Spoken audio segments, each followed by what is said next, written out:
अस्सलाम वालेकुम dear viewers. आज की इस वीडियो में हम ट्रिम और एक्सटेंड की कमांड को देखेंगे ऑटोकैड के अंदर। ट्रिम की कमांड बेसिकली किसी भी ऑब्जेक्ट के किसी स्पेसिफिक पार्ट को कट करने के लिए यूज की जाती है। इसको समझाने के लिए कुछ शेप्स बना लेता हूं। अब सपोज ये मेरे पास शेप्स हैं। अब मैं क्या चाह रहा हूं, मैं यहाँ से ये एक सर्कल है, एक ये सर्कल है और एक ये रेक्टेंगल है। बेसिकली ये तीन ऑब्जेक्ट्स हैं। अब इन तीन ऑब्जेक्ट्स में से ये जो पार्ट है, ये आपस में इन तीनों ऑब्जेक्ट्स का पार्ट जो है ये इंटरसेक्ट कर रहा है, ये आपस में मिल रहा है। तो अब इनमें से अगर मैंने किसी भी चीज को यहाँ से कट करना है, यहाँ से मैंने रिमूव करना है, पूरे ऑब्जेक्ट को मैं रिमूव नहीं करना चाहता, मैं सिर्फ ये वाले पार्ट को रिमूव करना चाहता हूं। तो इसके लिए हम ट्रिम जैसी कमांड का यूज करते हैं, जिसकी शॉर्टकट की है TR। आप TR लिखकर सिंपल इंटर करें। अब आपने क्या करना है, आपको पहले आपका पर्पस क्लियर होना चाहिए कि आप किस चीज को ट्रिम करना चाहते हैं। अब देखें, अगर मैं सिंपल ये जो रेक्टेंगल, ये वाली जो रेक्टेंगल की लाइन है, मैं सिंपल इसको ट्रिम करना चाहता हूं। अब इसको ट्रिम करने के लिए मुझे इसकी भी सिलेक्शन करना पड़ेगी और इसके अलावा इस लाइन के साथ जो जो लाइंस इंटरसेक्ट हो रही हैं उनको भी सिलेक्ट करना पड़ेगा। यानी इस ड्राइंग में इस जो ये शेप है, इसमें मुझे इसको भी सिलेक्ट करना पड़ेगा, इस सर्कल को भी सिलेक्ट करना पड़ेगा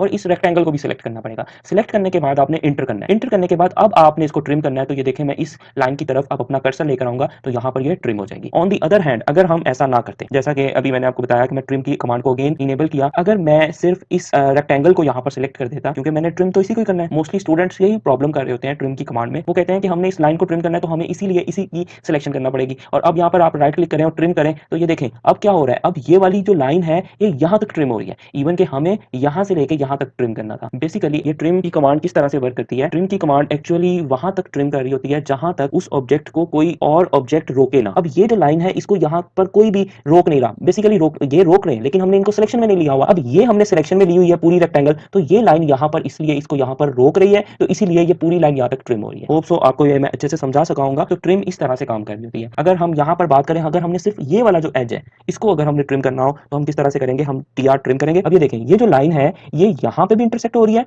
और इसके अलावा ये इस सर्कल पर भी इंटरसेक्ट हो रही है और इस सर्कल पर भी इंटरसेक्ट हो रही है। तो इन दोनों में से अगर आप एक सर्कल को, अगर मैं यहाँ पर सिंपल इस एक सर्कल को यहाँ से सिलेक्शन कर लूं और इसको भी, जिसको हमने ट्रिम करना है उसको भी सिलेक्शन करना पड़ेगी, इसको सिलेक्ट कर लूं और एंटर करूं, अब ये देखें यहाँ पर ये अलग से ट्रिम हो गया और ये अलग से ट्रिम हो गया। इसमें इस सर्कल को क्यों नहीं ट्रिम करने की जरूरत पड़ी, क्योंकि ये जो लाइन है बेसिकली ये दोनों सर्कल्स को इंटरसेक्ट कर रही थी। तो ये इस तरह से ट्रिम की कमांड को यूज करते हुए हम डिफरेंट शेप्स में एडिटिंग कर सकते हैं। अदरवाइज आप इस तरह से इस रेक्टेंगल को यहाँ से ऑटोकैड में कट नहीं कर सकते, आपको फिर दो लाइन बनाना पड़ेंगी, तो बहुत यानी वो लेंथी प्रोसीजर हो जाता है। तो ट्रिम की कमांड से हम इजीली इस तरह से काम कर सकते हैं। ओके, उसके बाद आज की इस वीडियो में नेक्स्ट जो कमांड है वो है एक्सटेंड की कमांड। एक्सटेंड का मतलब क्या होता है, बढ़ाना। अगर आपके पास ये बिल्कुल ट्रिम के ऑपोजिट है। अगर मैं यहाँ पर इस लाइन को ट्रिम करता हूँ, पहले मैं यहाँ पर ट्रिम की कमांड को इनेबल करता हूँ और ये मैंने इसको किया, इसको किया, इसको किया और यहाँ से मैंने ये लाइन को ट्रिम कर दिया। अब मैं क्या चाहता हूँ, मैं यहाँ पर मैंने एक इतनी सी मैंने ये लाइन लगा दी। अब इस लाइन को मैं एक्सटेंड करना चाहता हूँ यहाँ तक, तो इस पर्पस के लिए एक्सटेंड की कमांड को यूज किया जाता है। लेकिन एक्सटेंड की कमांड को यूज करने के लिए इसकी एक कंडीशन है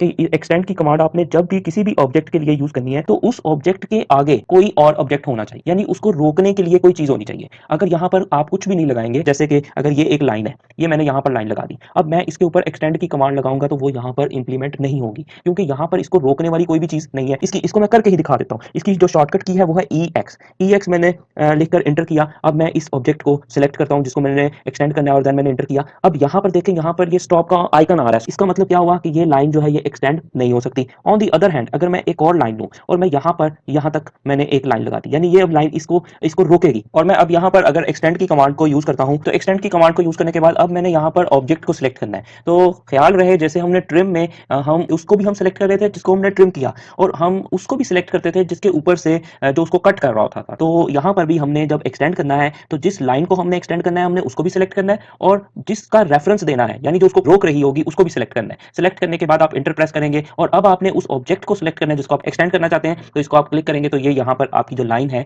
ये एक्सटेंड हो चुकी है। इसी तरह से अगर हमने इस लाइन को एक्सटेंड करना हो तो हम यहाँ पर क्या करेंगे, एक्सटेंड की कमांड को इनेबल करेंगे। अब हमने इस ऑब्जेक्ट को भी सिलेक्ट करना है और यहाँ पर हमने इस जो ये वाली जो लाइन है हमने यहाँ पर इसकी भी सिलेक्शन करनी है। इसकी सिलेक्शन करने के बाद हम राइट क्लिक या एंटर करेंगे। अब हम इसके ऊपर क्लिक करेंगे तो ये हमारी जो लाइन है ये हमारी यहाँ पर एक्सटेंड हो चुकी है। तो ये बिल्कुल जो ट्रिम के ऑपोजिट है, लेकिन ये एक्सटेंड की कमांड भी most of the time use हो रही होती है, लेकिन जो ट्रिम की कमांड है वो बहुत ज्यादा यूज है उसका। लेकिन आपको एक्सटेंड की कमांड का भी पता होना चाहिए और इसका आपको पर्पस भी पता होना चाहिए। इसमें अकेला ये नहीं है कि सिर्फ आप कमांड को आपको पता हो, आपको कमांड किस तरह से यूज करनी है ये भी आपको कॉन्सेप्ट क्लियर होना चाहिए कि किसी भी चीज को एक्सटेंड करने के लिए उसके आगे भी कुछ होना चाहिए जो उसको रोकेगा। आज की वीडियो में हमने ट्रिम और एक्सटेंड की कमांड को डिटेल से देखा। आप अपनी प्रैक्टिस में इन दोनों कमांड्स को भी ऐड अप कर लें और नेक्स्ट वीडियो के आने तक इन दोनों कमांड्स की भी अच्छे से प्रैक्टिस कर लें। कोई भी प्रॉब्लम हो तो कमेंट सेक्शन में बताएं। वीडियो को लाइक और शेयर करना मत भूलें। चैनल को अभी तक सब्सक्राइब नहीं किया तो चैनल को भी सब्सक्राइब कर लें। इंशाल्लाह मिलेंगे नेक्स्ट वीडियो में, तब तक अपना ख्याल रखिएगा। अल्लाह हाफ़िज़।